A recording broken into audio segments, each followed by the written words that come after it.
Europe is witnessing the biggest troop movements since World War II as Russia conducts maneuvers on the border of Belarus and Ukraine, and the United States deploys troops to neighboring NATO countries. President Putin insists he has not decided to invade Ukraine, but tensions continue to rise as President Biden warns U.S. citizens to get out of the country now. American citizens should leave now. We're dealing with one of the largest armies in the world. This is a very different situation, and things could go crazy quickly. They're not. That's a world war. When Americans and Russians start shooting at one another, we're in a very different world than we've ever been in. We welcome now a true authority on geopolitics and the risk of military conflict. Sam Nunn served as Democratic Senator from Georgia for 24 years, including as chairman of the Armed Services Committee. He went on to co-found the Nuclear Threat Initiative. So, Senator Nunn, thank you so much for being with us. You are a true expert. Give us your overall appraisal of the situation in Ukraine right now. Well, if Barbara Tuchman were still writing, she might say that if Russia invades Ukraine, that it is a continuation of the March of Folly, because it would be a lose-lose-lose situation. Of course, Ukraine would suffer the most and the most immediate. NATO would be destabilized, and Russia would end up exactly the opposite of what they're trying to achieve, because the NATO forces, if Ukraine were invaded by Russia, in all the NATO countries, and Ukraine is not one of those, would build up their forces that would include on the border of Russia. So they would get, in the longer run, the exact opposite result.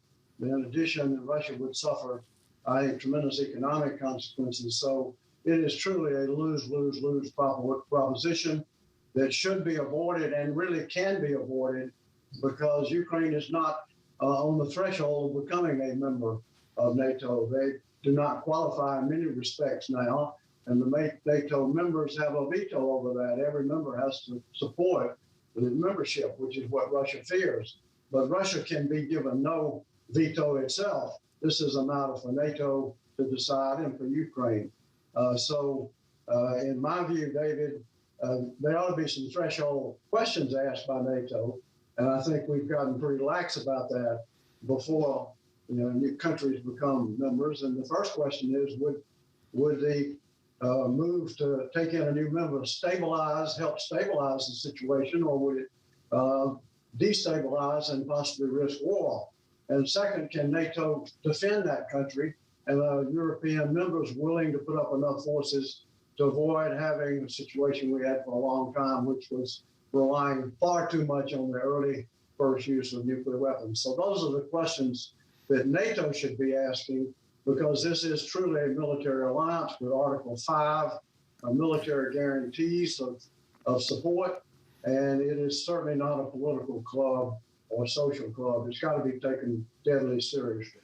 Senator, it occurs to me that in this sort of a crisis, and I think it is fair to call it a crisis, one of the questions is, for both sides, as they come closer and closer to one another, how do they climb back down? How do they get out of this and save some face? What can we do, NATO and the United States do, to sort of back off a bit? And what can we allow President Putin to do to back off a bit?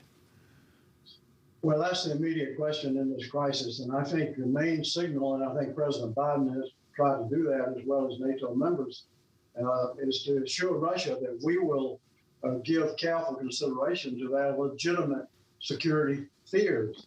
And the parallel action needs to be that Russia will move back its military forces, which is a very high-risk position. They should move those forces back from the border. Those two things would give us the time and space for diplomacy. And in using that time and space, we have to recognize as a starting point that European security has eroded in the last 15, 20 years very significantly. The architecture for European security has pretty much disappeared. The INF treaty is terminated. The CFE treaty, which was conventional forces, is terminated. INF was missiles, intermediate missiles, that's terminated, as well as the Open Skies proposal, which was Eisenhower's dream and was in effect for a long time. So we need to go back to the OSCE principles, which 56 countries in Europe agreed to, respecting the sovereignty of all states, and we need to devise ways so that countries will not fear a surprise attack, including basically prohibiting the buildup of large forces on international borders and moving missiles and nuclear weapons, short-range missiles and intermediate missiles, out of the Euro-Atlantic zone so that no country fears a surprise attack. There are things we can do, but first we have to have the time and space to do that. And Ukraine is not going to become a member in the short term.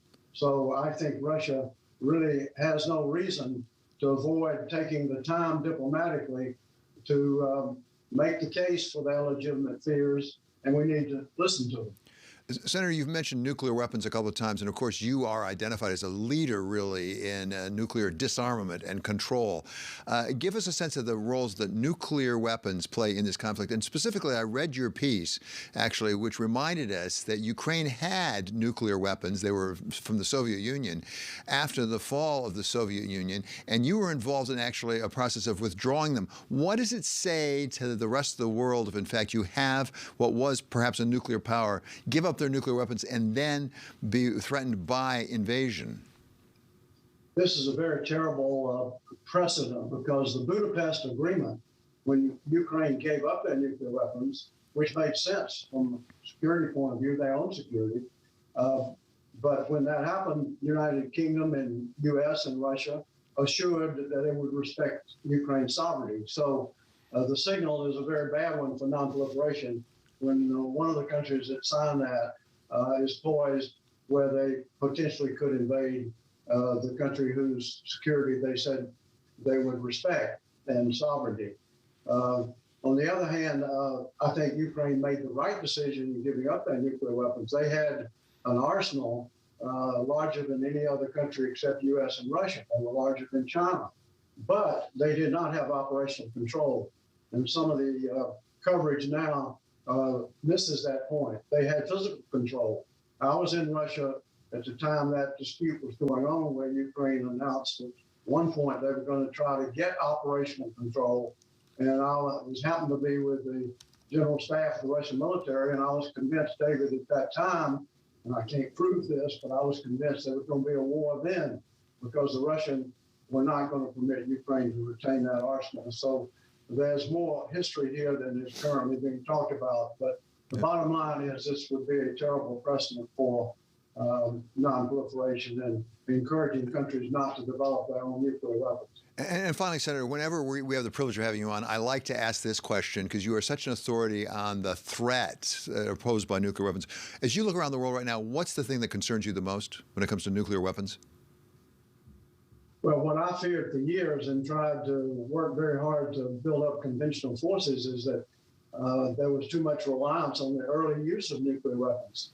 And I don't want to go back to that period of time. In the 70s and 80s, NATO's conventional forces were not sufficient to avoid relying far too much on the early use of nuclear weapons because the conventional forces, the perception was, at least by military commanders, they would have been overwhelmed in the first part of any war. So that's why I say NATO has to take it seriously. And as new members come in, there has to be a commensurate buildup of conventional forces so we do not go back to the early use of nuclear weapons. Of course, I think the cyber world makes everything much more risky. And one of the hopes I have is that the United States and perhaps the other countries will follow will have a thorough fail-safe review to look at all the ways we could blunder into nuclear use, particularly with false warnings from cyber attacks and that sort of thing. This would not be a treaty. It would not be even an agreement. It would be a unilateral review taking steps to assure that we would not have accidents, miscalculations, or blunders. And then I would hope every other country that has nuclear weapons would do likewise. Out of that, I think we would determine that we have a lot of mutual interest in drawing some red lines on cyber and making sure there's no blunder that leads us into war. On the European situation, we need to make sure we move forces back from borders, do not have long exercises or large exercises that could lead countries to believe they're about to be attacked. All of those things can be done so that we really do begin to build mutual security rather than simply looking at it as individual security. Russia and Ukraine both have to be part of that overall security framework, which is in bad need to fail.